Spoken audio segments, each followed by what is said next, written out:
طاسين.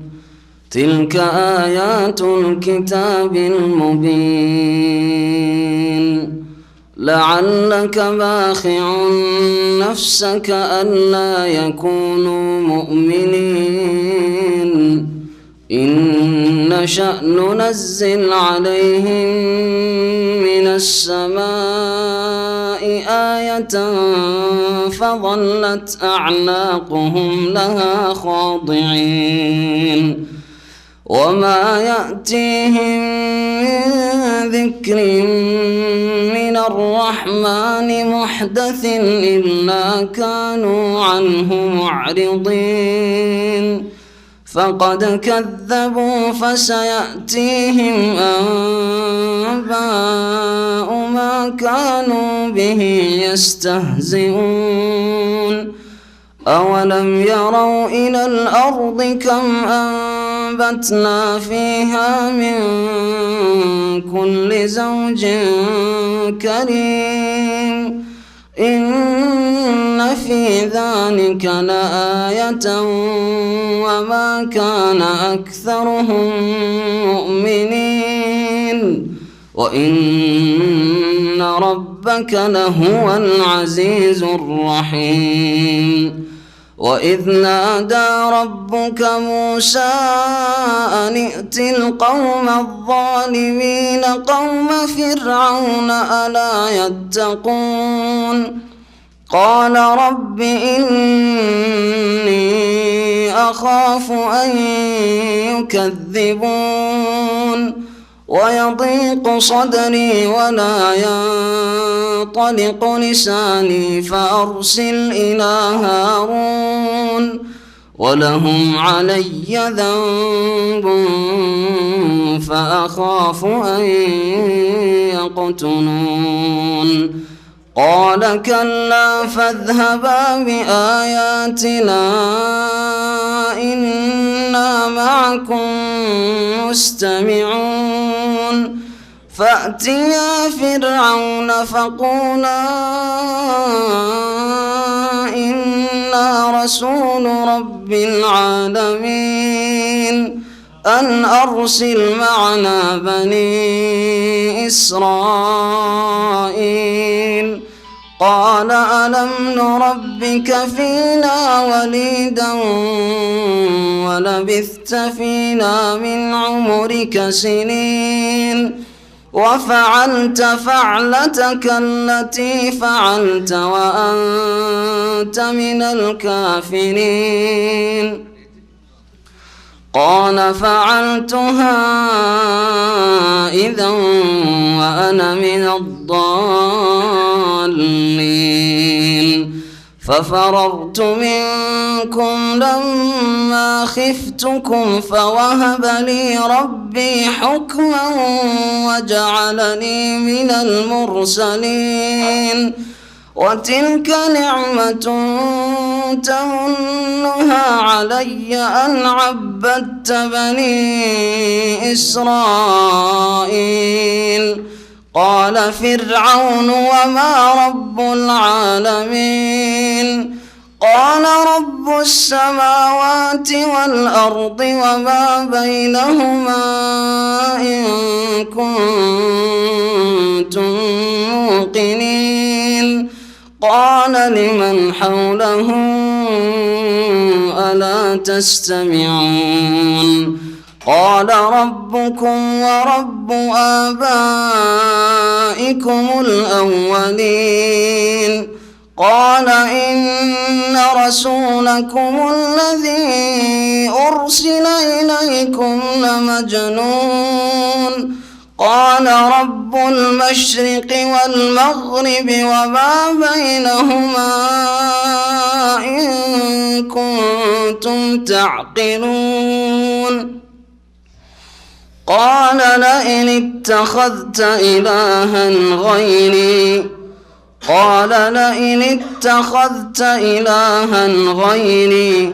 لأجعلنك من المسجونين. السلام عليكم ورحمة الله وبركاته. إن الحمد لله نحمده ونستعينه ونستغفره ونعوذ بالله من شرور أنفسنا ومن سيئات أعمالنا. من يهده الله فلا مضل له ومن يضلله فلا هادي له. وأشهد أن لا إله إلا الله وحده لا شريك له. وأشهد أن محمدا عبده ورسوله. صلى الله تعالى عليه وعلى آله وصحبه وسلم تسليما كثيرا. يا أيها الذين آمنوا اتقوا الله حق تقاته ولا تموتن إلا وأنتم مسلمون. يا أيها الناس اتقوا ربكم الذي خلقكم من نفس واحدة وخلق منها زوجها وبث منهما رجالا كثيرا ونساء واتقوا الله الذي تساءلون به والأرحام إن الله كان عليكم رقيبا. يا أيها الذين آمنوا اتقوا الله وقولوا قولا سديدا يصلح لكم أعمالكم ويغفر لكم ذنوبكم ومن يطع الله ورسوله فقد فاز فوزا عظيما. أما بعد فأعوذ بالله من الشيطان الرجيم. بسم الله الرحمن الرحيم. طاسيم ميم. تلك آيات الكتاب المبين لعلك باخع نفسك ألا يكونوا مؤمنين إن نشأ ننزل عليهم من السماء آية فظلت أعناقهم لها خاضعين. সম্মানিত ভাতৃমণ্ডলী, আল্লাহ পাক রব্বুল আলমিনের যাবতীয় প্রশংসা যে আল্লাহ পাক একক, যার কোনো শরিক নেই। যে আল্লাহ পাক রব্বুল আলমিন আম্বিয়া রসুলগণ পাঠিয়েছেন যাতে করে মানুষ আল্লাহর সাথে সম্পর্কিত হইতে পারে, আল্লাহ পাকের বিধান সম্পর্কে জানতে পারে এবং আখিরাত সম্পর্কে চিন্তাশীল হতে পারে। সালাত এবং সালাম নাজিল হোক নবী মুহাম্মদ রাসূলুল্লাহ সাল্লাল্লাহু আলাইহি সাল্লামের ওপর, যার প্রতি আল্লাহ পাক কোরআনে কারীম নাজিল করে সম্মানিত করেছেন। আজকে তাফসীর হবে সূরাতুশ শুআরার। এই সূরার নাম হচ্ছে সূরায়ে শুআরা। শায়েরের বহুবচন। শায়ের মানে কবি। এই সূরার নামকরণ সূরায়ে শুআরা এই জন্য যে এই সূরার আয়াত নম্বর 224-এ, এতে মোট 227টি আয়াত রয়েছে। 224 নম্বর আয়াতে আল্লাহ পাক ইরশাদ করেছেন কবিদের সম্পর্কে, ওয়াশুআরা ইয়াত্তাবিউহুমুল গাউন, যারা কাব্য রচনাকারী তাদের অনুসরণ করে থাকে সাধারণত পথভ্রষ্টরা। এই আয়াতের তাফসীর পরে হবে, তবে এই শুআরা থেকে এই সূরার নামকরণ হয়েছে সূরায়ে শুআরা। এই সূরা নবী করিম সাল্লাল্লাহু আলাইহি সাল্লামের মক্কি জীবনে নাজিল হয়েছে।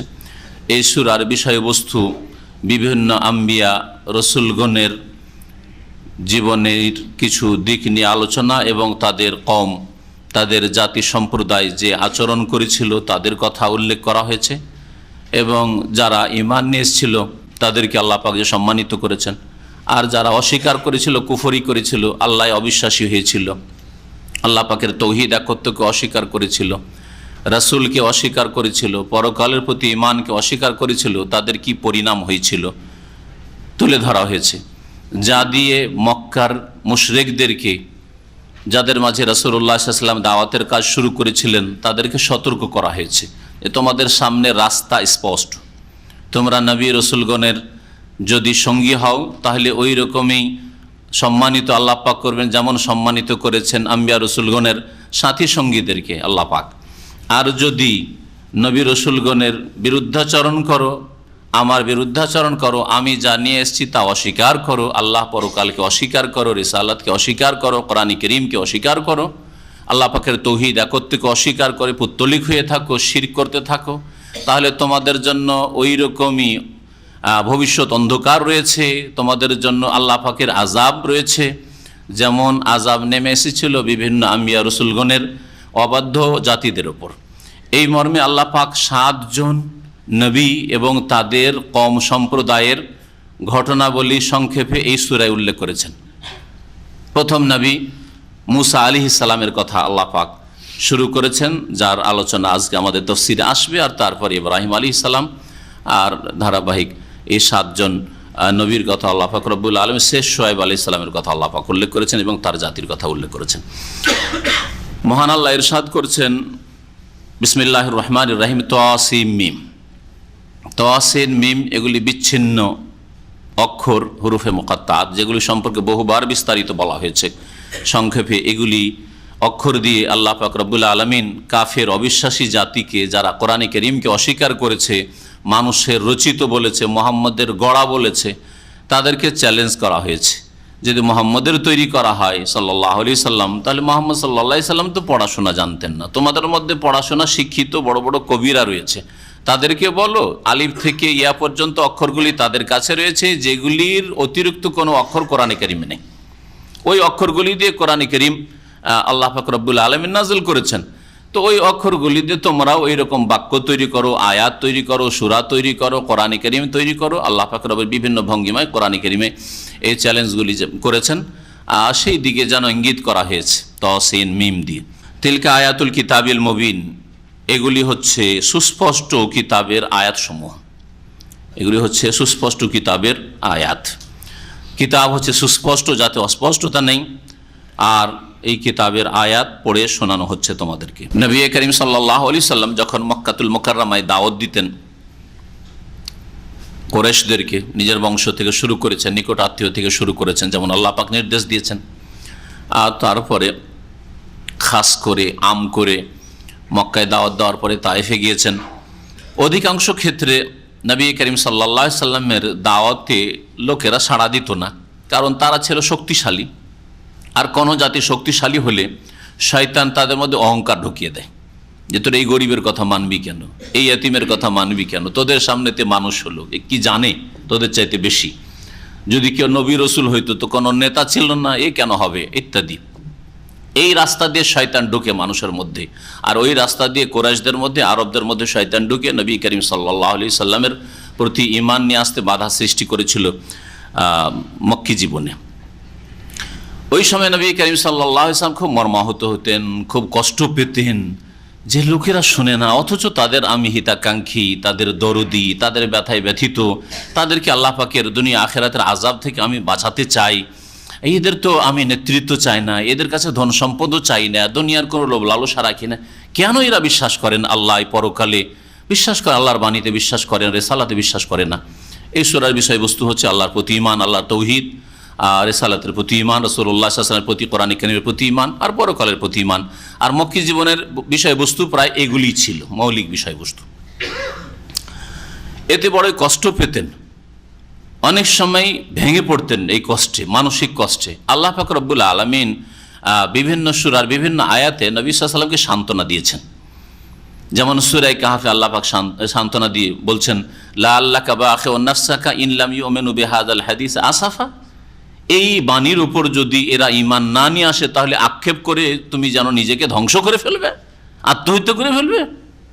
তোমার তাতে কি হলো? তারা ঈমান নিয়ে আসলে নিজের কল্যাণ করবে, আর যদি বিশ্বাস না করে আল্লাহ পরকালে তোমার প্রতি, কোরআনের প্রতি, তাহলে নিজেকে ক্ষতিগ্রস্ত করবে। তোমার তাতে আক্ষেপ করার কিছু নেই। এখানেও আল্লাহ পাক সান্ত্বনা দিচ্ছেন নবী করিম সাল্লাল্লাহু আলাইহি সাল্লামকে কাছাকাছি ওই ভাষায়। আল্লাহ পাক ইরশাদ করছেন, লাআল্লাকা বাখিউন নাফসাক, হে নবী মনে হচ্ছে যে তুমি তোমাকে যেন হত্যা করে ফেলবে, তুমি নিজেকে ধ্বংস, নাফসাকা তুমি নিজেকে যেন তুমি ধ্বংস করে ফেলবে। বাখিউন মানে হালিকুন, নিজেকে যেন মনে হচ্ছে ধ্বংস করে ফেলবে তুমি।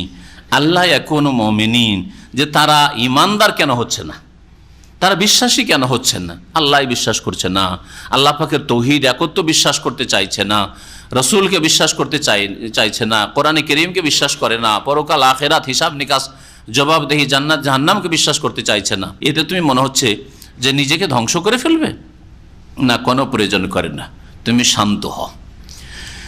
ইন্নাশা নুনাজ্জিল আলাইহিম মিনাস সামাই আয়া, আমি যদি বাধ্য করি, চাপ সৃষ্টি করে কাউকে সঠিক পথে নিয়ে আসতে চাইতাম, সোজা করতে চাইতাম, তো আমার জন্য শুধু কোন লাগে, ব্যাস আমার একটা নির্দেশ লাগে।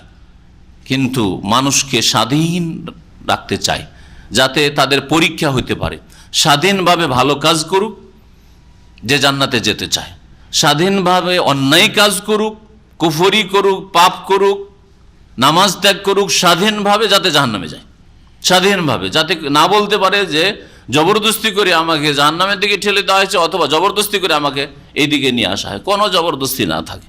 আল্লাহ পাক এই যে স্বাধীনতা দিয়েছেন মানুষের শরীরে, ব্রেন বুদ্ধিতে, চিন্তায়, চেতনায়, অন্তরে, এই সবগুলি হাড়ে হাড়ে প্রত্যেকে আপনারা অনুভব করছেন যে আলহামদুলিল্লাহ স্বাধীনভাবে এখানে পৌঁছেছেন, তাই না? আর স্বাধীনভাবে পাপিষ্টরা রাস্তাঘাটে পাপ করছে, অথবা নিজের ঘরে পাপ করছে, অথবা কল্যাণ থেকে তারা বঞ্চিত হয়ে বসে আছে। তো এই স্বাধীনতা সবাই অনুভব করছেন, যেটা অনুভূত মানুষের। অস্বীকার করার কিছু নেই। এই স্বাধীনতাকে ভালো কাজে লাগালে তাহলে তুমি কামিয়াব, আর এই স্বাধীনতার অপব্যবহার করলে, অন্যায় কাজে লাগালে তুমি আল্লাহ পাকের শাস্তি আযাব পাবে। আল্লাহ পাক ইরশাদ করছেন, ইন্নাশা নুনাজ্জিল আলাইহিম মিনাস সামাই আয়া, আমরা যদি চাইতাম, মানে আমি চাইতাম। আল্লাহ পাক নিজেকে কখনো কখনো বহু বচন দিয়ে, বহু আয়াতে বহু বচন দিয়ে ব্যক্ত করেছেন। দুনিয়ার শাসকরা যখন করে, তো রব্বুল আলামিন যিনি দুনিয়া আখিরাতের মালিক, সব কিছুর মালিক, তিনি নিজের ক্ষেত্রে তিনি একক হলেও বহু বচন কোরআনে কারিমে বহু জায়গায় উল্লেখ করেছেন। এতে অনেকেই অনুবাদ পড়তে গিয়ে সংশয়ে পড়ে, যখন দেখে যে অনুবাদকারী বহু বচনকে বহু বচন দিয়ে অনুবাদ করেছে, মানে শাব্দিক অর্থকে লক্ষ্য রাখতে গেছে। যেন সাধারণত আমি তর্জমা তফসির করতে গিয়ে বহু বচন শব্দ জমা হইলেও এক বচন দিয়ে তর্জমা করি, যাতে করে লোকেরা সংশয় না পড়ে। আর মাঝে মধ্যে তফসির করতে গিয়ে বলে দিই যে আজকাল যে কোনো দেশের শাসকরা টিভিতে যখন বক্তব্য রাখে, রেডিওতে বক্তব্য রাখে, আমরা এই করতে চাইছি, অথবা নিজে করতে চাই, একা করতে চাইছে, তাই না? আমরা এই করতে চাইছি, আমরা এই হুকুম করছি, আমরা এই অমুককে এই করছি, হ্যাঁ, কাউকে বরখাস্ত করা, কাউকে উপরে উঠানো আমরা করছি বলে, অথচ একজনে করে। তো দুনিয়ার শাসক, এই সীমিত সামান্য ক্ষমতার শাসক যদি বহুবচন ব্যবহার করে, যেটা সম্মানার্থে ব্যবহার হয়ে থাকে, তাহলে রব্বুল আলামিন তার জন্য বেশি হক রাখেন। আল্লাহ পাক ইরশাদ করেন, ইন্নাশা নুনাজ্জিল আলাইহিম মিনাস সামা, আমি যদি চাইতাম তাহলে তাদের উপর আকাশ থেকে এমন কোন নিদর্শন নামিয়ে দিতাম, নিদর্শন নাযিল করতাম। ফাজাল্লাত আনাকুহুম লাহা খাযিন, যেই নিদর্শনকে দেখে জেনে তাদের কাঁধ নত হয়ে যেত, তাদের ঘাড় নত হয়ে যেত। কিরকম নিদর্শন? এমন কিছু আল্লাহ পাক পাঠিয়ে দিতেন যাতে মানা ছাড়া কোনো উপায় ছিল না, আল্লাহ ইচ্ছা করলে করতে পারতেন। যেমন তাওরাত স্বেচ্ছায় তারা গ্রহণ করলো, বনি ইসরাইলরা, আর তারপরে তাওরাতের বিধান মানতে তারা গড়িমসি করা শুরু করলো। তোমাদের মানবে না, মানবে না, আল্লাহ পাক পাহাড় উঠিয়ে ধরলেন, নিয়েছো তোমরা স্বেচ্ছায়, কিন্তু তোমাদের জন্য নবী পাঠিয়েছি, তাওরাতে নাযিল করেছি, নেবে না, নেবে না, পাহাড় উঠিয়ে ধরা হলো, তাই না? তো আল্লাহ পাক রব্বুল আলামিন ধরেন এইটাই যদি আল্লাহ করতেন, মক্কার কাফেরদের ওপর পাহাড় একটা উঠিয়ে মেঘমালার মতো করে মাথার উপর, বাড়ি ঘরের উপরে উঠিয়ে ধরতেন, আর বলতেন যে মানবে না, মানবে না মুহাম্মদ সাল্লাল্লাহু আলাইহি সাল্লামকে, মানো তো মানো, না হলে দিলাম, মানতো না, মানতো না? আল্লাহ আকাশ থেকে যদি এরকম কোন একটা নিদর্শন, অলৌকিক কিছু যদি পাঠিয়ে দিতেন, তাহলে তাদের ঘাড় নত হয়ে যেত, সোজা হয়ে তারা মানত। কিন্তু আল্লাহ পাক বাধ্য করে মানাতে চান না, স্বাধীন ছেড়ে দিয়েছেন। আর এই স্বাধীন লোকদের মধ্য থেকে বহু জালেম মাশাআল্লাহ ইসলাম গ্রহণ করেছে। ওমর রাদিয়াল্লাহু তাআলা ইসলামে আসলে, আবু জাহাল ওই ওমরেরই সাথীর সঙ্গে ইসলাম কবুল করলো, স্বাধীনভাবে কুফরি করলো, স্বাধীনভাবে ঈমান নিয়ে আসলো। আমি চাই মানুষকে স্বাধীন ছেড়ে দিতে, যাতে করে তাদের পরীক্ষা নেওয়া সম্ভব হয়।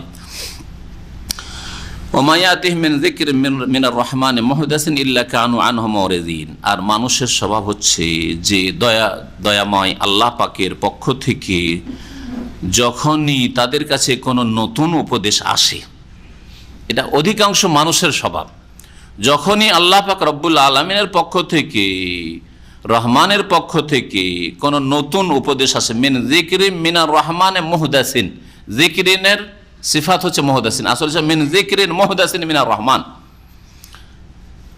করুণাময় আল্লাহ পাকের পক্ষ থেকে যখন নতুন কোনো আদেশ নিষেধ আসে, উপদেশ আসে, দিনের বিধিবিধান আসে, তখন অধিকাংশ মানুষের বদস্বভাব কি?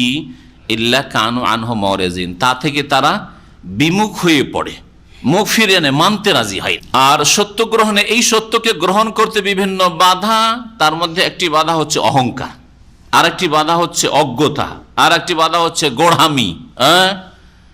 বিভিন্ন বাধা রয়েছে। এই বাধাগুলি যে কোনো সমাজে হক কথা, সত্য কথা বললে মানতে রাজি হয় না। দেখবেন যে এই রোগগুলির কোনো রোগ আছে, দুনিয়ার গরজ, স্বার্থে আঘাত লাগবে ইত্যাদি।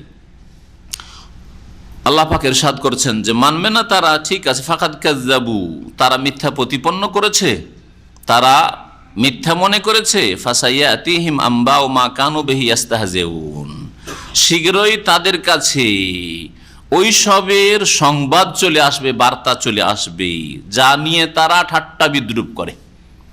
মুহাম্মদ রাসূলুল্লাহ সাল্লাল্লাহু আলাইহি ওয়াসাল্লামকে নিয়ে, কোরআনকে নিয়ে ঠাট্টা মজাক করে, এর বার্তা মানে এর শাস্তি, এর কুপরিণতি শীঘ্রই তাদের কাছে এসে পড়বে। আর আসলো মক্কা থেকে 13 বছর, ঠিক আছে, লাগলো মক্কা থেকে হিজরত করে রাসূলুল্লাহ সাল্লাল্লাহু আলাইহি ওয়াসাল্লাম, তার 2 বছর পরে বদর হলো। বদরে তাদের কাছে এক বার্তা চলে এসছে, ইয়াউমুল ফুরকান, হক বাতিলের মাঝে আল্লাহ পাক ফয়সালা করে দিলেন। তারপরে মক্কা বিজয়। আওয়ালাম ইয়ারাউ ইলাল আরদ, তারপরে আল্লাহ পাক রব্বুল আলামিন তার রুবুবিয়তের কথা বলছেন, তৌহিদের রুবুবিয়ত। আল্লাহ পাক রব্বুল আলামিনের সৃষ্টির ক্ষেত্রে, সৃষ্টি করার ক্ষেত্রে, আল্লাহ পাকের কাজের ক্ষেত্রেও যে আল্লাহ একক, এবং আল্লাহ পাক রব্বুল আলামিনের সৃষ্টিতে কোনো শরিক নেই, আল্লাহ পাকের কাজে কোনো শরিক নেই, এই মর্মে আল্লাহ পাক ইরশাদ করেছেন, আওয়ালাম ইয়ারাউ, মানব জাতি কি চিন্তা করে দেখে না, ইলাল আরদে, পৃথিবীর দিকে, চিন্তার দৃষ্টিতে দেখে না। আওয়ালাম ইয়ারাউ ইলাল আরদে, পৃথিবীর দিকে, ভূমির দিকে তারা কি লক্ষ্য করে দেখে না, কাম আম্বাতনা ফিহা মিন কুল্লি যাওজিন কারীম, যে কত রকমের আমি এতে উত্তম উদ্ভিদ উদ্গত করেছি। আম্বাতনা, আমি উদ্গত করেছি, এটা হচ্ছে কাম খাবরিয়া, কত রকমের মানে অনেক রকমের, বহু রকমের আমি উদ্ভিদ উদ্গত করেছি। মিন কুল্লি যাওজিন কারীম, যৌজ মানে হচ্ছে প্রকার, যৌজের একটি অর্থ হয় প্রকার, তাহলে মিন কুল্লি যাওজিন মানে মিন কুল্লি সিনফিন কারীম, উত্তম বা উৎকৃষ্ট রকমের, উৎকৃষ্ট সমস্ত রকমের আমি উদ্ভিদ উদ্গত করেছি। এই জমি থেকে, এই মাটি থেকে ফেটে উঠছে বিভিন্ন রকমের গাছপালা, কত রকমের গাছপালা, কাম আম্বাতনা, কত রকমের গাছপালা পৃথিবীতে রয়েছে, এটা কি চিন্তা করে দেখো না?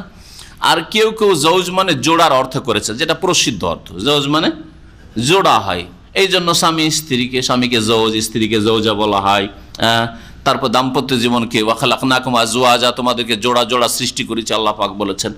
তো এইরকম অর্থ করলে তাহলে তখন ওই তাফসীর হবে যে আল্লাহ পাক রব্বুল আলামিন যে সব উদ্ভিদ উদ্গত করে সেগুলিও জোড়া জোড়া করেছেন, হ্যাঁ, তাতেও নর এবং নারী রয়েছে, কোনো গাছে ফল হচ্ছে, কোনো গাছে ফল হয় না।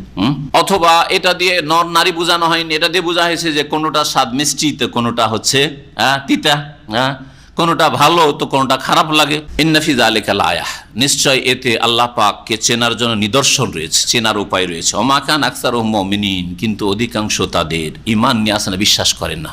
এইসব তো তোমাদের দেবদেবী করেনি, এসব তো তোমাদের জিলানি, চিশতি আর গৌস কুতুবে করেনি, এসব তো আল্লাহ পাক করেছেন। তো এক আল্লাহর প্রতি ঈমান নিয়ে আসো, যে আল্লাহ পাক রব্বুল আলামিন গাছপালা আর যা কিছু সৃষ্টি আল্লাহ পাক সব করেছেন, সেই আল্লাহ পাক তোমাকে দিতে পারে, সেই আল্লাহকে বাদ দিয়ে আবার অন্যের কাছে কেন ধর্ণা দাও?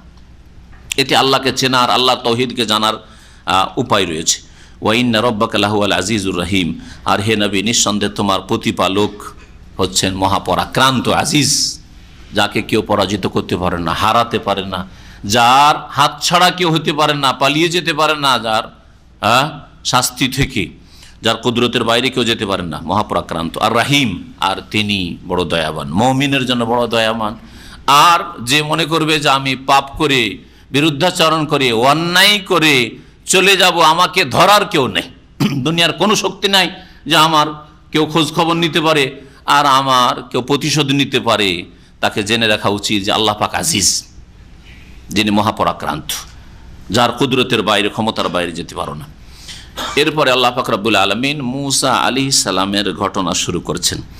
এখানে আল্লাহ পাক শুরু করেছেন কোনখান থেকে? আয়াতে দেখুন, মহান আল্লাহ ইরশাদ করেছেন, ওয়াইজ নাদা রব্বুকা মুসা আনে ইতিল কওমাজ জালিমিন, স্মরণ করো যখন তোমার প্রতিপালক, হে নবী মুহাম্মদ সাল্লাল্লাহু আলাইহি ওয়াসাল্লামকে আল্লাহ পাক সম্বোধন করে বলছেন যে তোমার প্রতিপালক আল্লাহ পাক রব্বুল আলামিন যখন ডাক দিলেন মুসা আলাইহিস সালামকে, কি বলে ডাকলেন? যে মুসা আনিতিল কওমাজ জালিমিন, জালেম সম্প্রদায়ের কাছে যাও, জালেম সম্প্রদায়ের কাছে, এতে মানে আসো, জালেম সম্প্রদায়ের কাছে আসো, যাও। জালেম সম্প্রদায় বলে কাকে বোঝানো হয়েছে? কাদেরকে বোঝানো হয়েছে? ফেরাউন এবং ফেরাউনের অনুসারীদেরকে বোঝানো হয়েছে যে এদের কাছে যাও, এদের কাছে দাওয়াত নিয়ে যাও। কওম ফিরআউন, এই জালেম সম্প্রদায় কারা? ফেরাউনের কওম, ফেরাউনের জাতি। আলা ইয়াত্তাকুন, তারা কি আল্লাহকে ভয় করবে না? তারা কি সংযত হবে না, পাপমুক্ত হবে না? তারা অন্যায় থেকে ফিরে আসবে না? আলা ইয়াত্তাকুন, তারা তাকওয়া অর্জন করবে না? ভয় লাগে না এখন আল্লাহর আযাবকে? আল্লাহ ইয়াত্তাকুন, আল্লাহ পাক কত দয়াবান, এত বড় জালেম যে নিজেই নিজেকে এলাহ খোদা দাবি করে বসে আছে। আমার মাআলিম তো লাকুম মিন ইলাহিন গায়র, আমার ছাড়া তোমাদের আবার উপাস্য কোথায়? আনা রাব্বুকুমুল আলা, আমি তোমাদের মহান প্রভু প্রতিপালক, তোমাদের লালন পালন খেতে আমি দিচ্ছি, কে আছে আর তোমাদের? আল্লাহকে অস্বীকারী যার নিজেই গিয়ে আল্লাহ বলেছে যে এই রকমের জালেম সম্পর্ক আল্লাহ পাকের ভাষা কত রহমতের ভাষা, যে আল্লাহ ইয়াত্তাকুন, এরা কি এখনো ভয় করবে না আল্লাহ পাকের আযাবকে? এখনো তাদেরকে অবসর দিচ্ছি, ছাড় দিচ্ছি, এখনো সুযোগ সুবিধা আছে ফিরে আসা, তওবা করার, সংশোধন করার।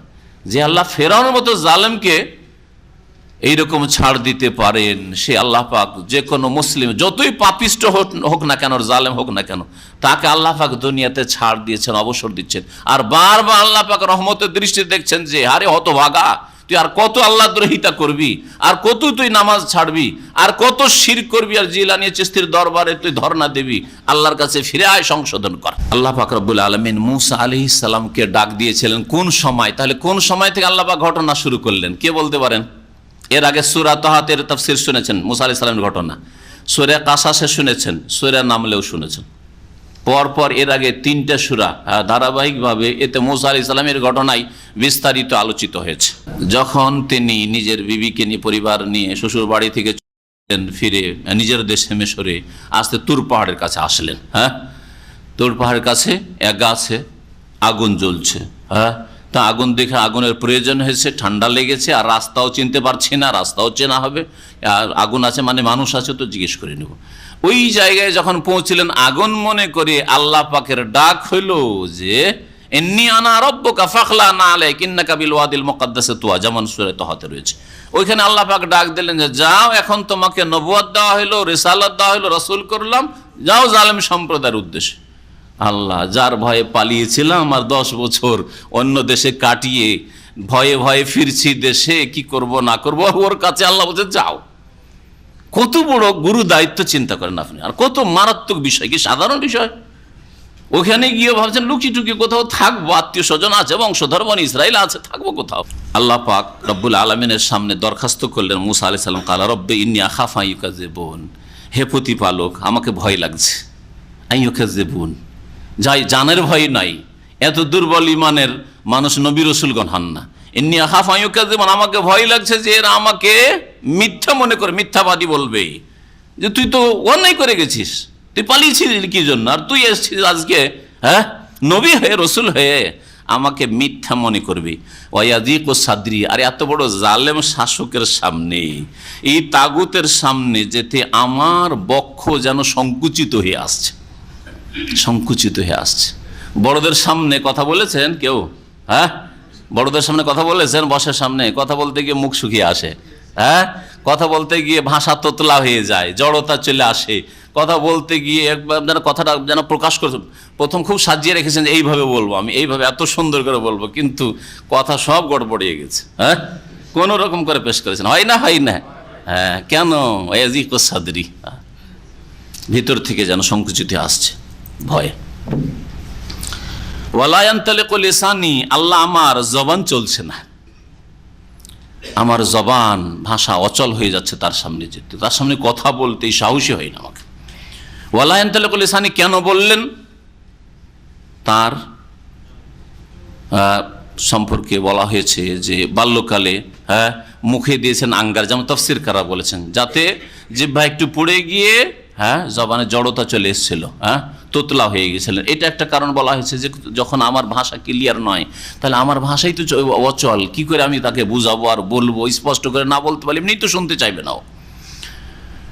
আর কেউ কেউ বলেছেন না, এটা নয় আসলে, ওয়ালা ইয়ানতালিকু লিসানি মানে তিনি বাকপটু ছিলেন না। আর সৃষ্টিগতভাবে কেউ বেশি বাকপটু থাকে আর কেউ বাকপটু থাকে না। একই মায়ের পেটের 2 ভাই, একজন বাকপটু, বুঝে কম বলতে পারে বেশি, আর একজন বুঝে বেশি বলতেই পারেন না, তাই না?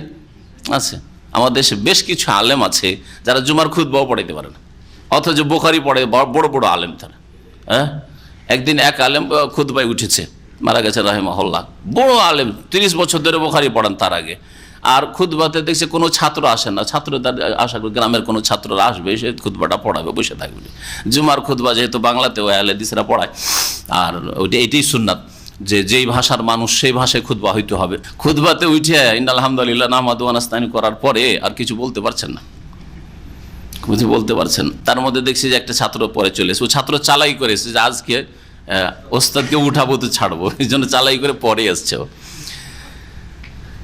আসার খুতবাটা পড়ার পরে বলছে বাবারে আমার দ্বারা হইল না, নেমে গেলেন। বাস্তব ঘটনা, আজকে থেকে 25-30 আমরা যখন ছোট ছাত্র তখনকার ঘটনা এটা, আমার দ্বারা হইল না। তুই আল্লাহ পাকের নিয়ামত, বড় বড় আলেমকে হয়তো আল্লাহ পাক বাক শক্তি দেননি, আবার অল্পই বিদ্যা আছে কিন্তু আল্লাহ পাক বাকপটু করেছেন। তো ওয়ালায়ান্তালিকু লিসানি মানে আল্লাহ আমার তো ওই বাক শক্তি ওই রকম না, জোরালো না যে এই জালেমের সামনে গিয়ে আমার সাহসের সাথে কথা বলবো, এরকম সাহস নেই আমার। ফারসিল ইলা হারুন, সুতরাং আল্লাহ তুমি পয়গাম পাঠাও হারুন, আমার ভাই হারুনের কাছে। তুমি জিবরাইলকে পাঠাও, তার কাছে ওহী করো যাতে সেও নবী হয়ে যায়। সবচেয়ে বড় দরদি, এর আগে বলেছিলাম তাফসীর করে, সবচেয়ে বড় মানব জাতির ইতিহাসে ভাই ভাইয়ের জন্য যে দরদি হবে, সবচেয়ে বড় দরদি ছিলেন মুসা আলাইহিস সালাম নিজ ভাইয়ের জন্য। এত দরদি সাধারণত ভাই হয় না।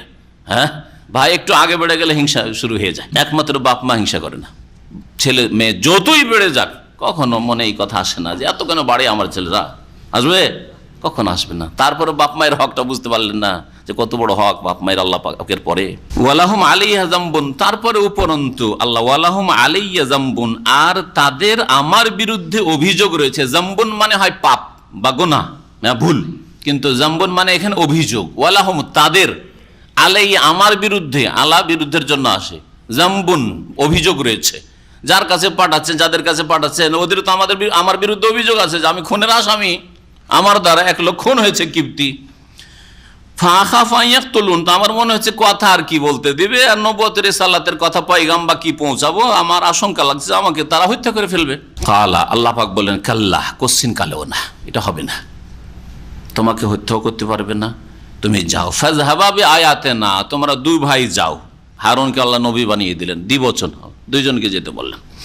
বিআয়াতিনা, আমার নিদর্শন সমূহ নিয়ে যাও। ইন্না মাকুম মুস্তামিউন, নিঃসন্দেহে আমি তোমাদের সাথে শুনছি।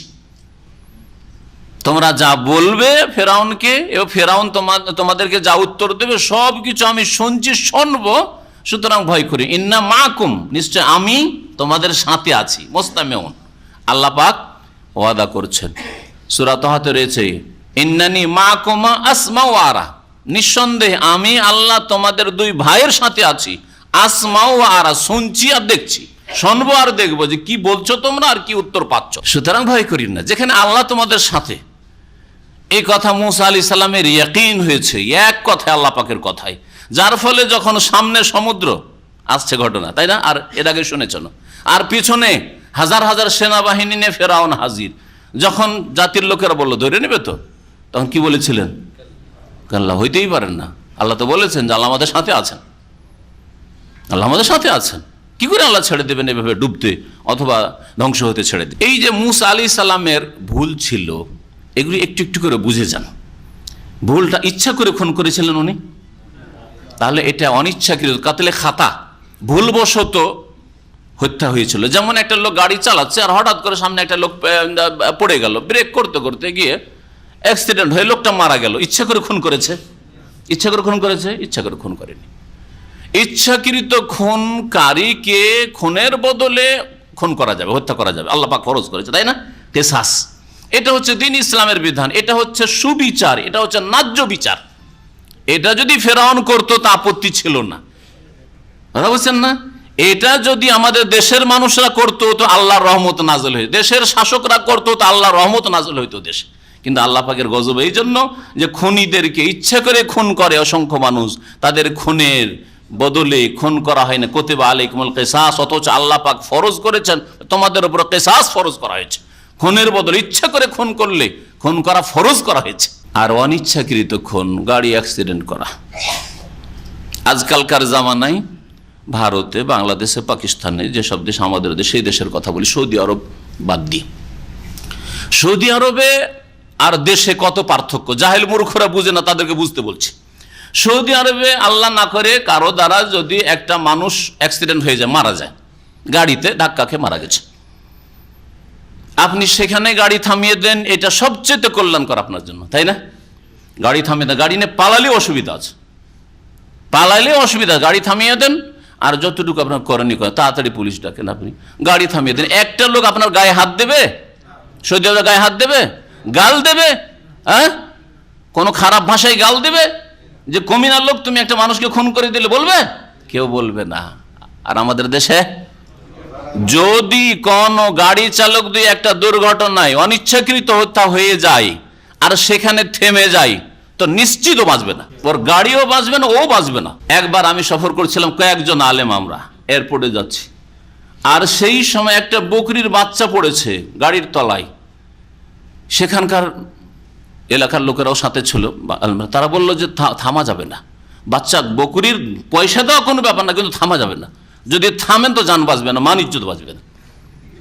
এটা 18-20 বছর আগের ঘটনা, এখানে আসার আগের ঘটনা। চিন্তা করেন তাহলে দেশে কি অবস্থা। একটা বকরি মারা গেছে, হইতে পারে এইরকম, ঠিক আছে, 500 টাকা, 1000 টাকা, 5000 টাকা নিয়ে না, কিন্তু জান বাঁচা, মান বাঁচানো বড় মুশকিল। কত বড় জুলম অত্যাচার। তাহলে এই একটা লোক অনিচ্ছাকৃত, তার দ্বারা অ্যাক্সিডেন্ট, একটা লোক মারা গেল, লোকটা যদি থেমে দেয় তো তার জান বাঁচবে না, গণপিটুনিতে পাইকারি লাত জুতা খেয়ে মরে যাবে।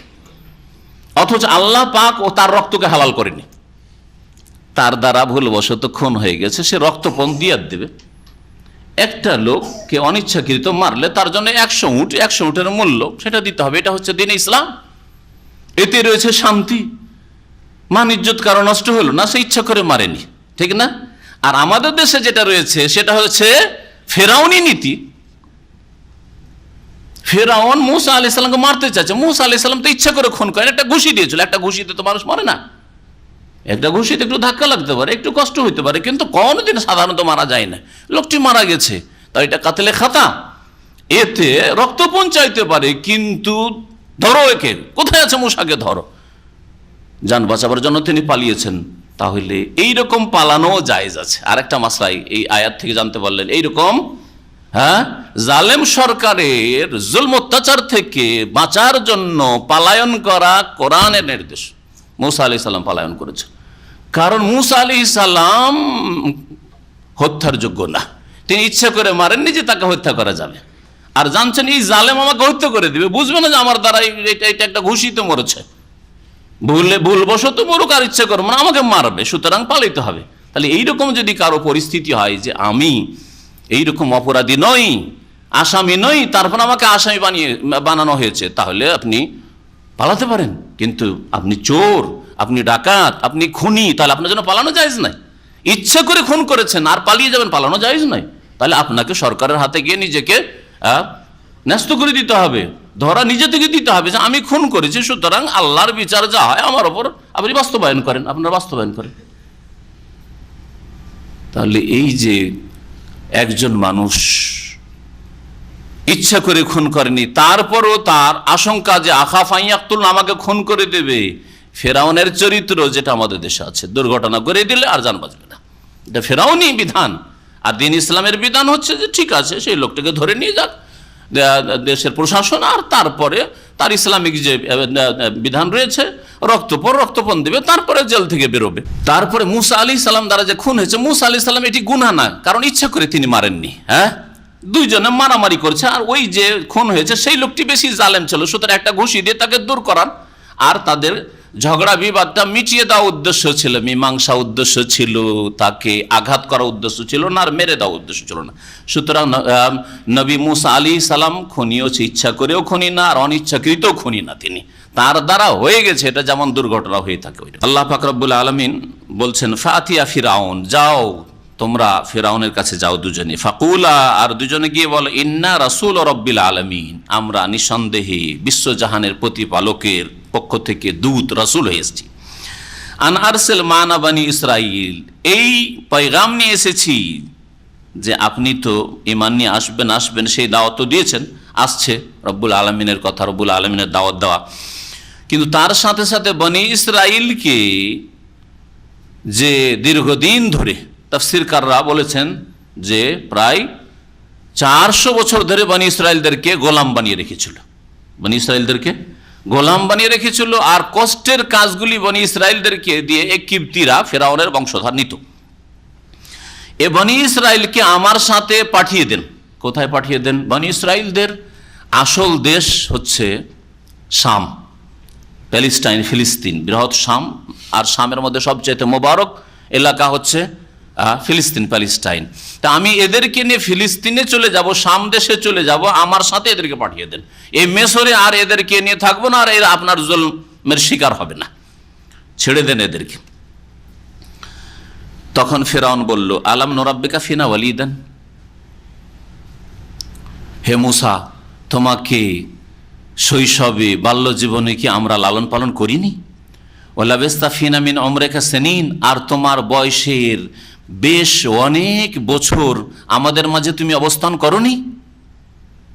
আমাদের বাড়িতে মানুষ হলে, আমাদের বাড়িতে খেলে, আমাদের রাজপ্রাসাদে মানুষ হলে, আর তারপরে আজকে তুমি এসব কথা বলতে এসছো? আমাদের বাড়িতে মানুষে আমাদেরকে তুমি শিখাতে এসছো, পাঠ পড়াতে এসছো। আমাদের মাঝে তুমি বেশ কয়েক বছর থাকলে। সেনিন, কত বছর ছিলেন মুসা আলাইহিস সালাম ফেরাউনের বাড়িতে বা মিশরে, আর ফেরাউনের খরচ খরচায় লালিত পালিত হয়েছেন? এই সম্পর্কে তাফসীরকারদের দ্বিমত রয়েছে। কেউ বলেছেন যে 18-19 বছর, কেউ বলেছেন যে 30 বছর, কেউ বলেছেন 40 বছর। তবে 30 বছরের কথাটাই বেশি ঠিক। 30 বছর থেকেছেন বাল্যজীবন থেকে নিয়ে মুসা আলাইহিস সালাম কোথায়? মিশরে। আর তারপরে মাদিয়ানে চলে গিয়ে ওখানে বিবাহের মহারানা শুরু, 10 বছর চাকর খাটলেন, আর তারপরে বিবি নিয়ে ফেললেন, বয়স হলো 40 বছর। আর সাধারণত আম্বিয়া রসুলগণকে 40 বছর বয়সেই নবুয়াত রিসালাত দেওয়া হয়।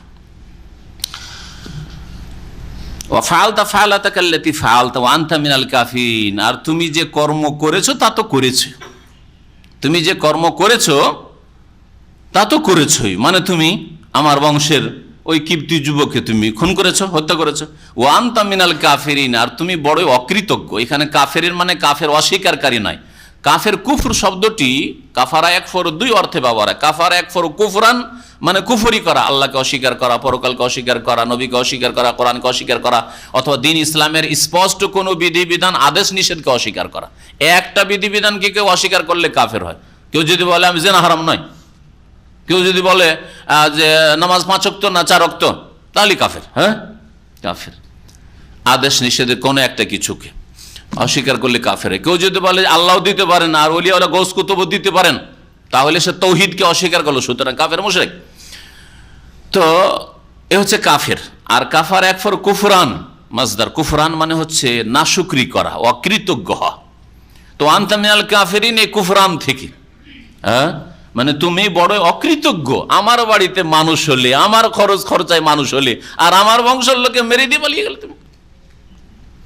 খোটা দেওয়া, দান খায়রাত করে, লালন পালন করে, আর কারো উপর অনুগ্রহ করে, দয়া করে যদি খোটা দেন, তাহলে দুনিয়ায় কিছু পাবেন না, যেই কাজটা ফেরাউন করেছিল। এই জন্য খোটা দেওয়াটাও ফেরাউনি চরিত্র। কখনো খোটা দেবেন না কাউকে। হ্যাঁ, ছোট ভাইকে মানুষ করেছেন, আর তারপরে আপনার এক অন্যে থাকলো না, খারাপ করলো, আপনার সাথে খারাপ ব্যবহার করলো। তুই রে, তোকে মানুষ করলাম আর তুই আজকে এরকম হয়ে গেছিস, তুই আমাকে একটা ভালো কথাও দিস না, আর তুই আমার ছেলে মেয়েগুলোর সাথে একটা ভালো ব্যবহার করলি না। না, কখনো বলবেন না। ইন্নামা নুতইমুকুম লিওয়াজহিল্লাহ লা নুরিদু মিনকুম জাযাআন ওয়ালা শুকুরা। আল্লাহর জন্য করেন, আর তোমাদের কাছে শুকরিয়াও চাই না, আর কোনো বদলাও চাই না, তাহলে কষ্ট পাবেন না। আজ দুনিয়ার গরজে করেন, আমার ভাইটাকে মানুষ করে দেবো, তাহলে আমি যখন বুড়ো হয়ে যাব তখন আর ভাইটা আমার ছেলে মেয়েদের দিয়ে লক্ষ্য রাখবে, আঘাত খাবেন। কখনো দুনিয়ার গরজ করবেন না কোনো। ও আনতা মিনাল কাফিরিন, তুমি বড় অকৃতজ্ঞ। কালা, তখন মূসা আলাইহিস সালাম, ফাআলতুহা ইযান, তখন যে আমি এই কাজটা করেছিলাম, ও আনা মিনাদ দাল্লিন, তখন আমি দিশেহারা ছিলাম। মিনাদ দাল্লিন মানে মিনাল জাহিলিন, তখন আমি আল্লাহর দিন থেকে অজ্ঞ ছিলাম। আমার কাছে নবুয়ত আসেনি, আল্লাহ পাকের পয়গাম আসেনি, রিসালাত আসেনি, আমি দিন জানতাম না।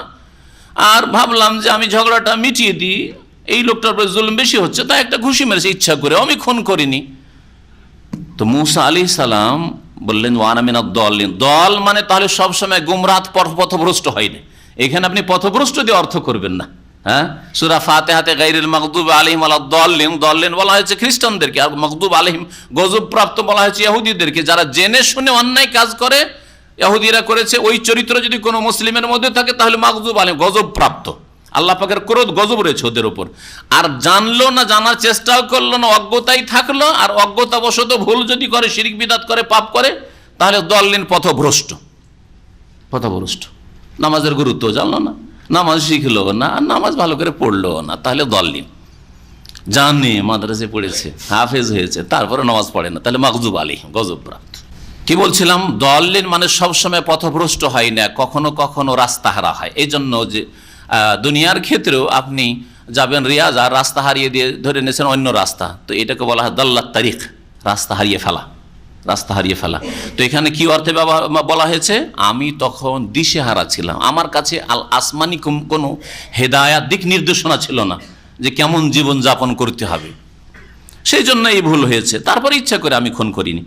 ফারার তো মিনকুম, তারপরে তো আপনাদের এখান থেকে আমি পালায়ন করেছিলাম, লাম্মা খিফতুকুম, যখন আপনাদের অনিষ্টকে ভয় করেছিলাম, যে আপনারা বুঝবেন না যে আমি একটা ঘুষি দিয়েছি, আমি আসলে খুন করার ইচ্ছা করিনি, আমাকেও খুন করে দিবেন আপনারা, সেই জন্য পালায়ন করেছিলাম। ফাওয়াহাব আলী রব্বি হুকমান ওয়া জাআলানি মিনাল মুরসালিন, অতঃপর আমার প্রতিপালক আমাকে প্রজ্ঞা দান করেছেন।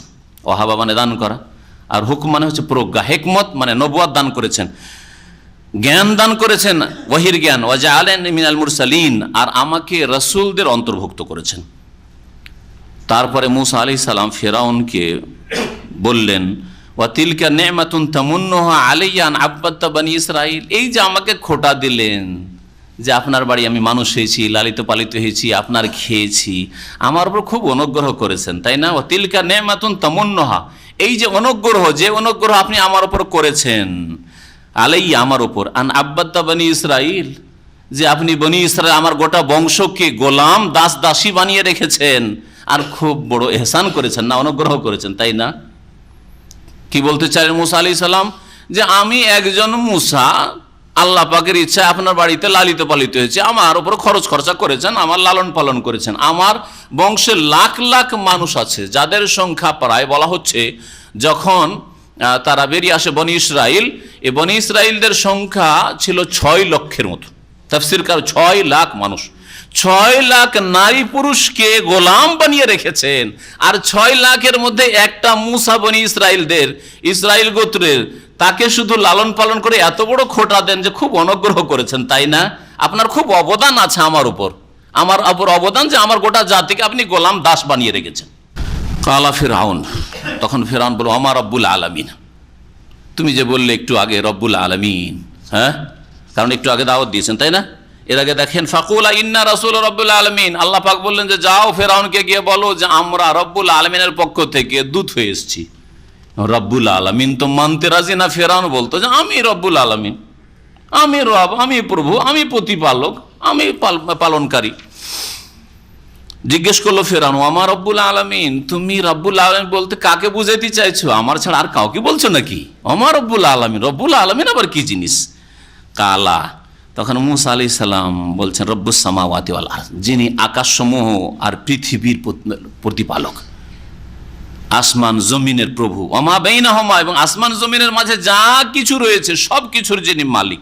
ইন কুনতুম মুকিনিন, যদি আপনারা ইয়াকিন করেন, বিশ্বাস করেন, তাহলে তিনি আসলে রব, আপনি রব না।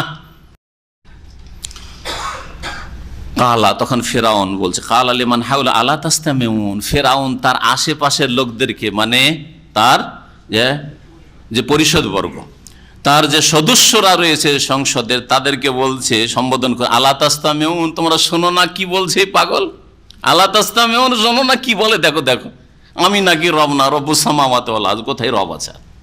আলা তাসতামিউন। কালা, তখন মূসা আলাইহিস সালাম ভঙ্গিমা পরিবর্তন, রব্বুকুম ওয়া রব্বু আবাইকুম আল আউয়ালিন, তিনি শুধু আমার রব না, রব্বুকুম আপনাদেরও রব, ও রব্বু আবাইকুম আল আউয়ালিন, আর আপনাদের পূর্বপুরুষদেরও প্রতিপালক রব তিনি আল্লাহ। কালা, তখন ফিরআউন বলছে, ইন্না রাসূলাকুম আল্লাযী উরসিলা ইলাইকুম লামাজনুন, এখন ঠাট্টা মজাক করা শুরু করলো।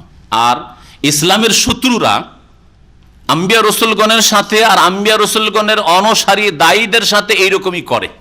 প্রথমখানে যদি আপনি দুর্বল হন আপনার গ্রামে, আর তৌহিদ সুন্নতের দাওয়াত নিয়ে গেছেন, তো আপনাকে হেয় প্রতিপন্ন করবে, ঠাট্টা মজাক করে উড়িয়ে দেবে, হ্যাঁ পাগল পাগল করতে গেছে, কি হয়েছে রে, কাদিয়ানি হয়েছিস তুই, হ্যাঁ কি রে তুই, কি হয়েছিস তুই, ঠাট্টা মজাক করে উড়িয়ে দেবে। ও ভাবছে যে ঠাট্টা মজাক করলে ও বাড়ি থেকে লুকিয়ে যাবে, লজ্জায় লুকিয়ে যাবে, আর বলবে না কথা। প্রথমে এইভাবে চেষ্টা করে। যত বাতিল শক্তি দেখবেন, নবী সাল্লাল্লাহু আলাইহি ওয়াসাল্লামের সিরাত পড়েন আর মুসা আলাইহিস সালামের জীবনের সিরাত পড়েন, একই রকম অবস্থা দেখবেন। এখন কি বলছে ফিরআউন? বলছে ইন্না রাসূলাকুম, দেখো তোমাদের রাসূল, তোমাদের রাসূল আল্লাযী উরসিলা ইলাইকুম, তোমাদের উদ্দেশ্যে নাকি পাঠানো হয়েছে। লামাজুন, এই তো পাগল গো, লামাজুন এই তো পাগল। অথচ ভালো করে জানছে মুসা আলাইহিস সালাম কথা বলছে, এটা পাগলের কথা, কথা শুনছে, বুঝছে, তো পাগল আবার নাকি? হ্যাঁ, ও জানছে যে পাগল নয়, তারপরে পাগল বলছে হেউ প্রতিপন্ন করার জন্য। বাতিল শক্তি এরকম করে, যা জেনে শুনে ভুল কথা, অন্যায় কথা, মিথ্যা কথা ছড়ায় লোকজনকে বোকা বানাবার জন্য। আল্লাহ পাক ফিরআউন সম্পর্কে একটি আয়াতে এই কথা বলে, ফাস্তাখাফা কওমাহু ফাতাউ, এই ফিরআউন তার জাতিকে বেকুব বানিয়েছিল। ফাস্তাখাফা কওমাহু, তাদের জাতিকে একেবারে বোকা বানিয়েছিল, যার ফলে এই বেকুবেরা অন্ধভাবে অনুসরণ করেছিল। না হলে একটু চোখ খুলে দেখলে বুঝতে পারতো যে কথাগুলি তো সব মিথ্যা বলছে, এগুলি তো অন্যায় কথা, ভুল কথা বলছে, এসব তথ্য তো ঠিক না মুসা আলাইহিস সালাম সম্পর্কে। আল্লাহ পাক রব্বুল আলামিন ইরশাদ করছেন যে মুসা আলাইহিস সালাম তখন বললেন, কালা রব্বুল মাশরিকি ওয়াল মাগরিব, যেই রবের কথা বলছি সেই রব ফিরআউন তুমি না, সেই রব হচ্ছেন মাশরিক আর মাগরিবের রব, পূর্বের মালিক আর পশ্চিমের মালিক। পূর্ব দিক থেকে সূর্য ওঠান আর পশ্চিম দিকে গিয়ে সূর্য অস্তমিত করেন, রব্বুল মাশরিক ওয়াল মাগরিব, তিনি সবকিছুর মালিক। ওমা বাইনাহুমা, আর যা কিছু পূর্ব পশ্চিমের মাঝে রয়েছে সবকিছুর মালিক তিনি আল্লাহ। ইন কুনতুম তাকিলুন, যদি তোমরা বুঝার চেষ্টা করো, হে ফিরআউন, হে ফিরআউনের অনুসারীরা, যদি আপনারা বুঝার চেষ্টা করেন। কালা, এখন ফিরআউন দেখলো যে না, এই ঠাট্টা মজাক করে হইল না, একে হেয় প্রতিপন্ন করে হইল না, এখন একে ধমক দেওয়া শুরু করতে হবে, ধমক। তার আগে আর একটা অস্ত্র ব্যবহার করে অনেক জালেমরা, হ্যাঁ, অনেক বাতিলপন্থীরা, আল্লাহ দ্রোহীরা, আম্বিয়া রসুলগণের শত্রুরা, সেটা হচ্ছে প্রলোভন দেওয়া। নবী সাল্লাল্লাহু আলাইহি ওয়াসাল্লামকে যেমন প্রলোভন দিয়েছে মক্কার মুশরিকেরা, কি চাও, রাজত্ব চাও, হ্যাঁ, সুশ্রী রমণী চাও, নাকি ধন সম্পদ চাও, সব দেব। তাহলে তো রাজত্ব তো নবী সাল্লাল্লাহু আলাইহি ওয়াসাল্লাম মক্কাতেই পাচ্ছিলেন, যদি ওইটাই যদি একামতের দিনের অর্থ হইতো, ওইটাই যদি টার্গেট হতো ইসলামের, তো মক্কাতেই পাচ্ছিলেন। খামাখাই হিজরত করে আসারই বা কি প্রয়োজন, আর বদর ওহদ করারই কি প্রয়োজন, হুদায়বিয়ার সন্ধি বা কি করার প্রয়োজন, আর মক্কা বিজয়ের জন্য যাওয়ারই কি প্রয়োজন? ওখানেই তো প্রথম তারা অফার করেছিল, করেনি? এটাও বুঝে আসে না। বোঝা গেল যে একামতের দিন মানে তৌহিদ প্রতিষ্ঠা করা, একামতের দিন মানে নামাজ প্রতিষ্ঠা করা, একামতের দিন মানে জীবনের সবকিছুই, যত বিধিবিধানের সবকিছু প্রতিষ্ঠা করে। একামতের দিন মানে ওইটা দখল করতে হবে। আর এটা একটা বড় কিন্তু লোভ লালসা। আখেরাতের কথা বলেন, মানুষ উৎসাহিত হবে না, অধিকাংশ মানুষ উৎসাহিত হবে না। আখেরাত, আখেরাত, নামাজ পড়লে এই পাবো, তাওহীদ শিরক বিদআত ছাড়লে এই পাবো, তাওহীদ কায়েম করলে এই পাবো। দুনিয়ার কি পাবো? আমার ছেলেমেয়েরা বিদেশে পড়ার সুযোগ পাবে না, পাবে না, হ্যাঁ, কোটিপতি হব না, হবে না, কিচ্ছু নাই ওগুলো, তাই না? ওগুলো কিচ্ছু নাই। কিন্তু যদি একামতের দিন মানে রাষ্ট্রীয় ক্ষমতা দখল করা হয়, তাহলে হ্যাঁ, ওগুলো তো পাবো। আমাদের মন্ত্রী মিনিস্টার হবে, আমাদের সব নেতারা আমাদের হবে, সুতরাং সব বেনিফিটগুলো আমরা পাবো, তাই না? এই জন্য দলভারী হওয়া সহজ, দলভারী হওয়া সহজ। এটা ইসলামের ব্যাখ্যা নয়, এটা ইসলামের অবব্যাখ্যা যারাই করেছে আল্লাহ পাক। ফিরআউন বলতে শুরু করলো, কালা লাইন ইত্তাখাযতা ইলাহান গায়রি লাআজআলান্নাকা মিনাল মাসজুনিন। মুসা আলাইহিস সালামের কথা শুনে ফিরআউন ভালো করে বুঝতে পেরেছে যে আমাকে রব স্বীকার মুসা করে না। সুতরাং এখন একে ঠাট্টা মজাক করেও হইল না, হেউ প্রতিপন্ন করেও হইল না, ধমক দেওয়া, শাসন। লাইন ইত্তাখাযতা ইলাহান গায়রি, আমার ছাড়াও যদি অন্য কোন উপাস্য ইলাহ তুমি সাব্যস্ত করো যে আরো কেউ আছে, লাআজআলান্নাকা মিনাল মাসজুনিন, তাহলে অবশ্যই অবশ্যই তোমাকে কারাগারে নিক্ষেপ করব, কারাগারে নিক্ষেপ করবো, জেলে তোমাকে বন্ধ করে দেবো, জীবনে তুমি সূর্যের মুখ দেখবে না। জালেম শাসকদের কথা এইরকম, এমন অন্ধকারে ঢুকাই দেবো, জীবনে তুমি সূর্যের মুখ দেখবে না, অন্ধকারে থাকতে হবে, জীবনে তুমি সূর্যের তাপ পাবে না, জীবনে ছেলে মেয়েদের সাথে দেখা করতে পাবে না। যে জালেমদের এগুলি হচ্ছে ধমক। মুসা আলাইহিস সালামকে এই ধমক দিয়েছিল ফিরআউন। কালা, মুসা আলাইহিস সালাম একটু নম্রতা অবলম্বন করলেন, যে দেখি একে নরম করা যায়, কিন্তু শক্ত হয়ে গেছে। তাহলে এখান থেকে দাওয়াতের ময়দানে হিকমত শিখেন। যখন দেখবেন যে আপনার বিরোধী যাকে দাওয়াত দিচ্ছেন সে শক্ত হয়ে গেছে, একটু নরম হয়ে যান আপনি। দুই দিক থেকে শক্ত হয়ে গেলে কিন্তু চূড়ান্ত একটা ফয়সালা ভেঙে যাবে, হ্যাঁ, সমাধা হবে না। কিন্তু যখন সে শক্ত হয়ে গেছে আপনি একটু নরম হয়ে যান। এই কথাই শিখিয়েছেন মুসা আলাইহিস সালাম তার দাওয়াত দিয়ে। কি দেখেন ভঙ্গিমাটা কত সুন্দর। বলছেন মুসা আলাইহিস সালাম, কাল আওয়ালাও যেহেতু বিশাইয়্যিম মুবিন, আপনি আমাকে কারাগারে নিক্ষেপ করবেন আর আমার উপর জুলম অত্যাচার করবেন যদিও আপনার কাছে কোনো স্পষ্ট কিছু নিয়ে আসি। সদস্যরা বলল, আর যেহু আখাহু, একে একটু অবসর দেন আর ওর ভাইকে অবসর দেন, একটু ঠান্ডা হইতে দেন পরিবেশটা। আর এক কাজ করেন, একটা প্রতিযোগিতা হোক, যখন জাদুঘর তো একটা প্রতিযোগিতা। আল্লাহ পাক রব্বুল আলামিন উত্তম কৌশলকারী, ওমাকারু ওমাকার আল্লাহ। এরা মকর চক্র করেছিল, ষড়যন্ত্র চক্রান্ত করেছে, আল্লাহ পাক রব্বুল আলামিন উত্তম কৌশল করলেন। কি কৌশল? যে এইভাবে সারা দেশের লোককে একত্রিত করা হোক, যাতে করে সারা দেশের মানুষ মুসা আলাইহিস সালামকে জেনে যায় আর মুসা আলাইহিস সালামের দাওয়াতটা মানুষের কাছে পৌঁছে যায়। হ্যাঁ, আর যাদের বলে, যেই জাদুঘরদের বলে সে অহংকার করছে আর আসছে কম্পিটিশন করার জন্য, মোকাবিলা করার জন্য, তারাও হকটাকে বুঝে যায়। কত বড় হিকমত এতে! আল্লাহ পাক রব্বুল আলামিনের পক্ষ থেকে সবকিছু করছেন মুসা আলাইহিস সালাম। কালু, সংসদ সদস্যরা বলল যে একে অবসর দেন, ওর ভাইকে অবসর দেন। আসফিল মাদাইন হাশেরিন, আর বিভিন্ন শহরে, মদিনাতুরের বহু বচন হচ্ছে মাদাইন, হ্যাঁ, বিভিন্ন শহরে আপনি পাঠিয়ে দেন হাশেরিন, মানে সমবেতকারীদের। হাশেরিন, হাসারা হাসর মানে জমা করা, একত্রিত করা। এমন লোকজনকে পাঠিয়ে দেন যারা ঘোষণা করে লোকজনকে একত্রিত করুক কোনো এক জায়গায়, যেখানে প্রতিযোগিতা, কম্পিটিশন হবে, মোকাবিলা হবে এই মুসার জাদুর সাথে আমাদের দেশের জাদুকরদের। আর সেই যুগে জাদু বিদ্যায় বড়ই পারদর্শী ছিল মিশরের লোকেরা।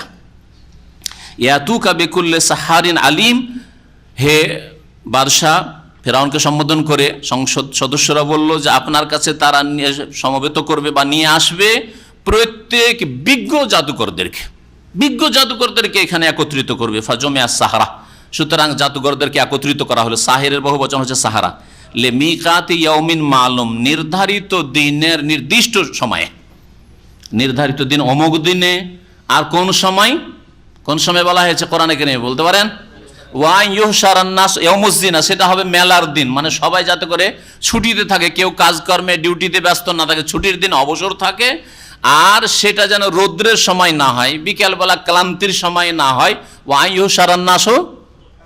ইউহশারান নাস দোহা, সকালবেলা, সকাল 7টা 8টা 9টা এর মধ্যেই যাতে করে এই কম্পিটিশন হয়ে যায়। ফাজমিয়া সাহারা, এই জাদুঘরদেরকে একত্রিত করা হলো নির্ধারিত দিবসের নির্দিষ্ট টাইমে।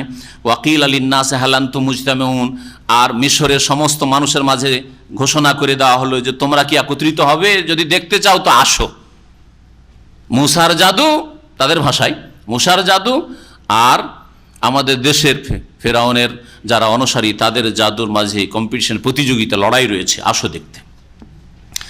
লাল্লানা নাত্তাবিউ সাহরাতা ইন কানু হুমুল গালিবিন, এসো তোমরা, এসো দেশবাসী, দেখো যাতে করে আমরা জাদুকরদের অনুসরণ করি যদি তারা জিতে, বিজয়ী হয়। দেখেন কত বাতিল কথা বলেছে। আমরা কি করব? কার অনুসরণ করব? জাদুকরের অনুসরণ করব। তাহলে আগে থেকে গোঁড়ামি মগজে নিয়ে আছে যে অনুসরণ কার করব? ফেরাউনের দলে আছে জাদুকর, জাদুকরদের অনুসরণ করব। যদি হকপন্থী হইতো অথবা নিরপেক্ষ হইতো, নিউট্রাল, যে হকের সন্ধান রয়েছে, সত্যের সন্ধান আমাদের রয়েছে, তাহলে বলতো লা আল্লানা নাত্তাবিউল হাক্কা, দেখি হক কার সাথে আছে, আমরা স্পষ্ট বুঝবো যে সত্যবাদীকে, সত্যবাদী মুসা হারুন না সত্যবাদী ফেরাউন আর ফেরাউনের জাদুকররা। যেখানে হক পাবো, সত্য পাবো, সেটাকে গ্রহণ করব। সত্য গ্রহণে বাধা হচ্ছে গোঁড়ামি, আগে থেকে মগজে বসিয়ে নেওয়া যে এদের কথা শুনবো না, যতই বলুক না কেন, শুনলেও মানবো না, আমাকে জবরদস্তি শোনাইবা, মানবো না, আমাকে তুমি সিঁড়ি দিবে, কিতাব দিবে, পড়বো না, শুনবো না, মগজে ঢুকাবো না। যদি শুনিয়াও দাও, দেখবেন হ্যাঁ বিদাতি লোকদের, দর্শকদের মধ্যে যদি লক্ষ্য করেন, যখন ওইরকম কথা আসবে এরকম করে এমন করে নিচ্ছে।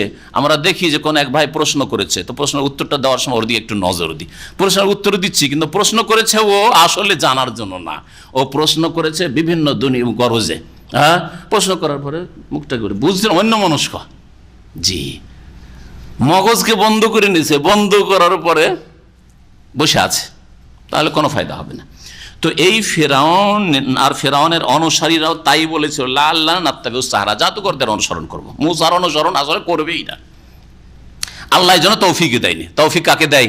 যে চেষ্টা করে। যদি এরা বলতো, তাদের জবান দিয়ে কথাটা বেরোতো অন্তরের কথা, যে আমরা হক মানবো, হক যার সাথে থাক তাকেই মানবো, আল্লাহ অবশ্যই তাদেরকে হেদায়েত করতেন। জি। ফালাম্মা জা আস-সাহারাতু, যখন জাদুকররা আসলো, কালু লি ফিরআউন, তখন তারা ফিরআউনকে বলল, আইন্না লানা আজরান, দেখলো জাঁক জমকপূর্ণ সভায় ফিরআউন বসে আছে, তার মন্ত্রীরা বসে আছে, বড় বড় নেতারা বসে আছে, আর তার মাঝে জাদুঘর গরিবদেরকে আনা হয়েছে। ওরা তো চায় যে কি পায় উপঢৌকন, আর কি ধন দৌলত আজকে লুটতে পারি ফিরআউনের কাছ থেকে। বলল ফিরআউনকে, আইন্না লানা লা আজরান, আমরা কি আজকে কোনো পুরস্কার পাবো, পারিশ্রমিক পাবো, ইনকুন্না নাহনুল গালিবিন, যদি আমরা জিততে পারি? কালা নাম, ফেরাউন বলে হ্যাঁ হ্যাঁ অবশ্যই। ওয়া ইন্নাকুম, শুধু তাই নয়, তোমাদের টাকা পয়সা ধন দৌলত আর গিফট দেবো এমন না, ওয়া ইন্নাকুম ইযান লামিনাল মুকাররাবিন, আর এরপরে জিতার পরে অবশ্যই তোমরা আমার অত্যন্ত নিকটবর্তী হয়ে পড়বে, একেবারে বিশিষ্ট লোক তোমরা হয়ে যাবে, স্পেশাল লোক। তোমাদের আমার কাছে আসতে আর কোনো পাস লাগবে না, একেবারে সরাসরি আমার সাথে হটলাইন থাকবে। কাল আল্লাহ মুসা, মুসা আলাইহিস সালাম তখন বলে, আলকু মা আনতুম মুলকুন, তোমরা যা নিক্ষেপ করা নিক্ষেপ করো। এখানে সংক্ষেপ করে দেওয়া হয়েছে। আগে জিজ্ঞাসাবাদ হলো, কে নিক্ষেপ করবে, আমরা আগে না তোমরা আগে? তখন মুসা আলাইহিস সালাম কি বলেছিলেন? বাল আলকু, তোমরাই আগে নিক্ষেপ করো। মুসা আলাইহিস সালাম বললেন যে ঠিক আছে, তোমরা যা নিক্ষেপ করো নিক্ষেপ করো, কি দেখাচ্ছ দেখাও তোমাদের তামাশা। ফালকাউ হিবালাহুম ওয়া ইসিয়াহুম, তখন তারা তাদের রশিগুলি আর তাদের লাঠিগুলিকে নিক্ষেপ করলো। ওয়াকালু, আর তারা বললো, বে ইজ্জতে ফিরাও, ফেরাউনের ইজ্জতের কসম, বাটা কসমের জন্য। কার কসম খেলো? ফেরাউনের ইজ্জতের কসম। মুমিন আল্লাহর কসম খায়, তাহলে যে বাপের কসম খায়, মায়ের কসম, দানা ছুঁয়ে বলছি, পানি ছুঁয়ে বলছি, আমার ছেলের গায়ে হাত দিয়ে বলছি, এটা ফেরাউনি আকীদা। কথা বুঝতে পারছেন? ফেরাউনি আকীদা। খবরদার, মুসলিম ফেরাউনি আকীদা গ্রহণ করে না। বিল্লাহ বলবে, তাল্লাহে বলবে, ওয়াল্লাহে বলবে। আরবের একটা ছোট বাচ্চাও আল্লাহ আল্লাহ করে, আর আমাদের দেশের বুড়িও 50-60 বছরের বুড়াও বাপের কসম বলছি, দানা মিলবে না, দানা ছুঁয়ে বলছি। আউযুবিল্লাহ, শিরক করলো, শিরক করলো। মান হালাফা বিগাইরিল্লাহি ফাকাদ আশরাকা, নবী সাল্লাল্লাহু আলাইহি ওয়াসাল্লাম বলছেন, আল্লাহ ছাড়া অন্যের কসম যে করবে সে শিরক করলো। ফেরাউনের ইজ্জতের কসম, ইন্না লানাহনুল গালিবুন, নিশ্চয়ই আজকে আমরা বিজয়ী হব। ফালকা মুসা আসাহু, মুসা আলাইহিস সালাম তারপরে লাঠিটা ফেললেন। তাদের দৌড়টা আগে কেন ফেলতে বললেন? এটা হওয়া উচিত। আগে কেন ফেলতে বললেন? কারণ এটা ছিল বিদ্যার প্রতিযোগিতা।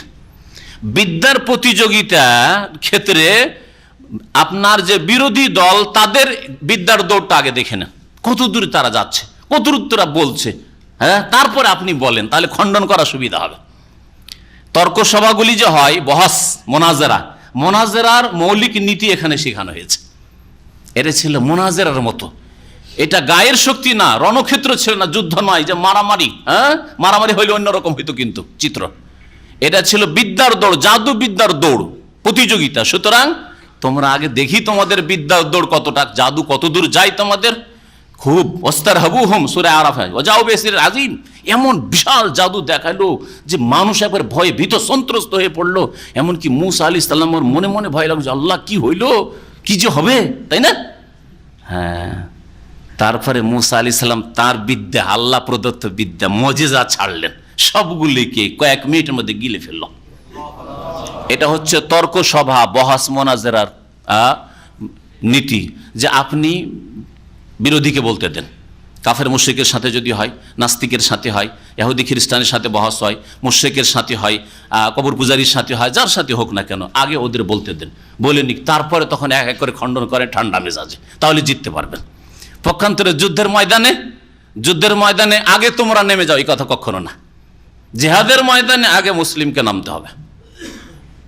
আগেই যদি ওরা নেমে যায়, তো না, আপনারা বসে আছেন, হাত পা গুটিয়ে বসে আছেন, এখনো প্রস্তুত হননি, তাহলে এই যুদ্ধে জেহাদের চিত্র পাল্টে যেতে পারে, হেরে যেতে পারে। এই জন্য না, আগেই নামতে হবে, আগেই নেমে বাহাদুরি দেখাতে হবে, যাতে করে তাদের মনোবল ভেঙে পড়ে।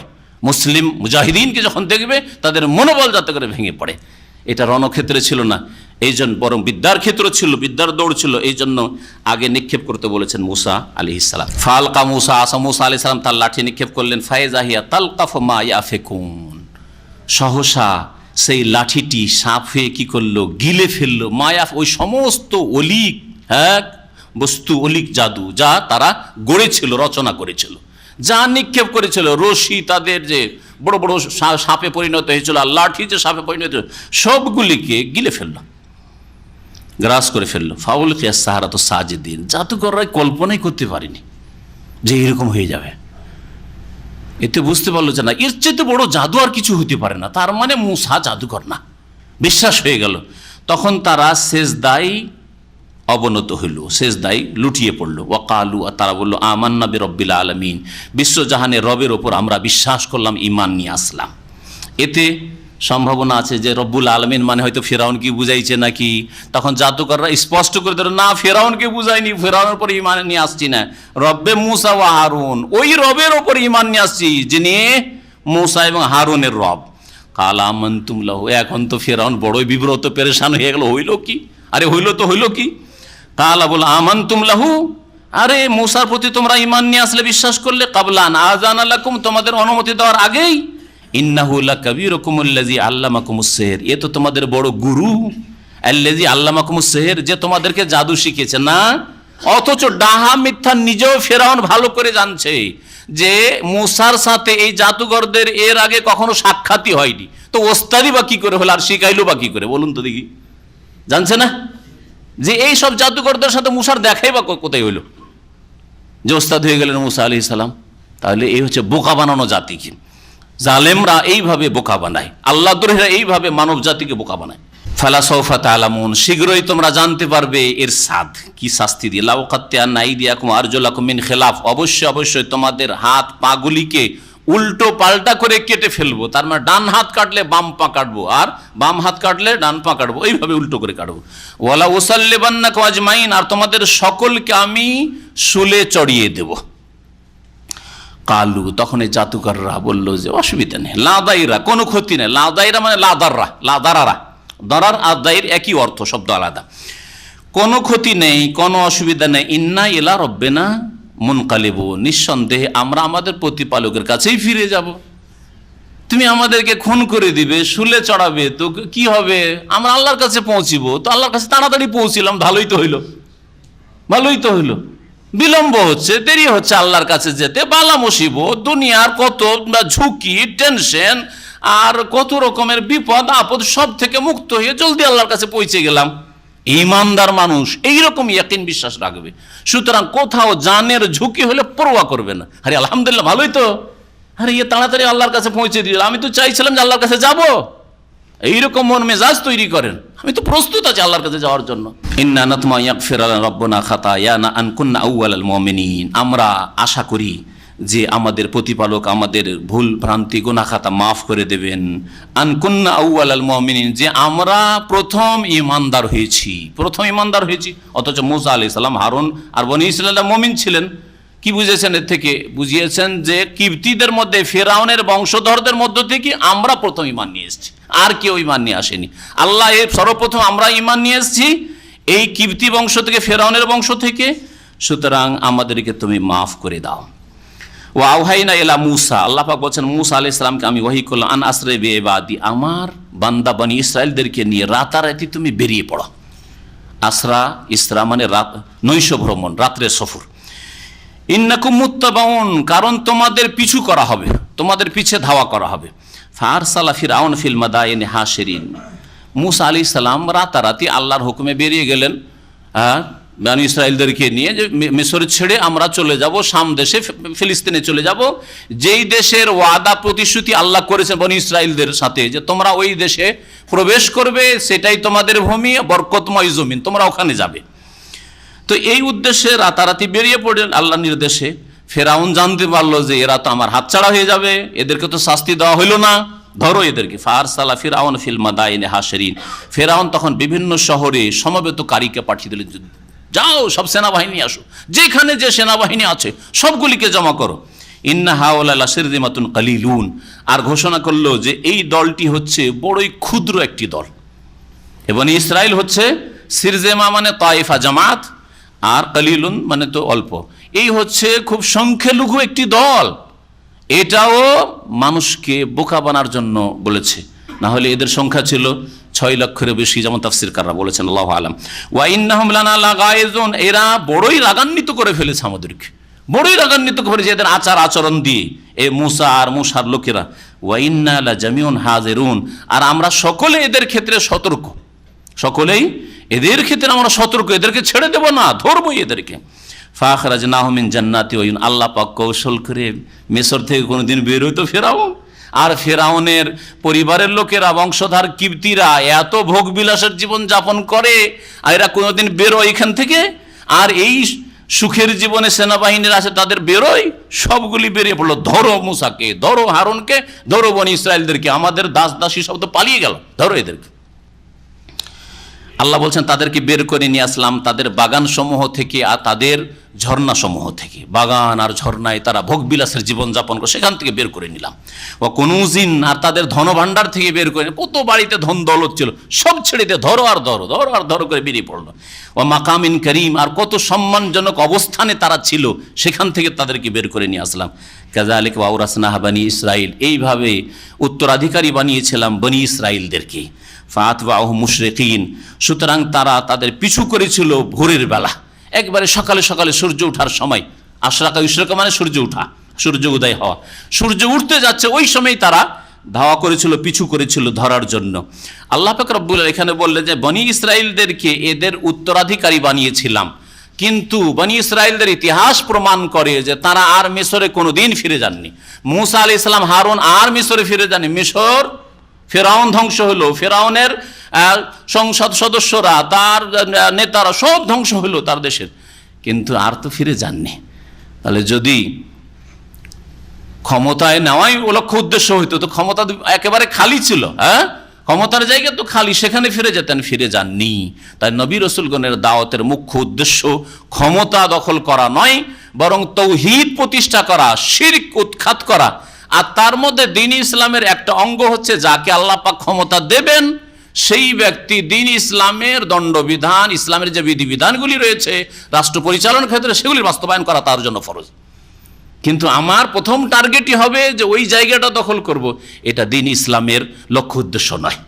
এটা দ্বীন ইসলামের একটা অংশ, যাকে আল্লাহ যখন ক্ষমতা দেবেন, আমাকে যদি আল্লাহ ক্ষমতা দেন, আপনাকে যদি আল্লাহ পাক ক্ষমতা দেন, তখন আমার উপর আপনার উপর ফরজ হবে দ্বীন ইসলামের ওই দণ্ডবিধানগুলি আদালত পর্যায়ে, রাষ্ট্রীয় পর্যায়ে, আর যে সব জায়গায় সাধারণ মানুষ পৌঁছিতে পারে না ক্ষমতায়, সেই সব জায়গার বিধিবিধানগুলি বাস্তবায়ন করা তার জন্য ফরজ, আমার জন্য আপনার জন্য ফরজ হবে। মুসা আলাইহিস সালাম ফিরে গেলেন না, আর আল্লাহ বলছেন যে বনি ইসরাইলকে ওয়ারেস বানাইলাম। এর অর্থ কি তাহলে?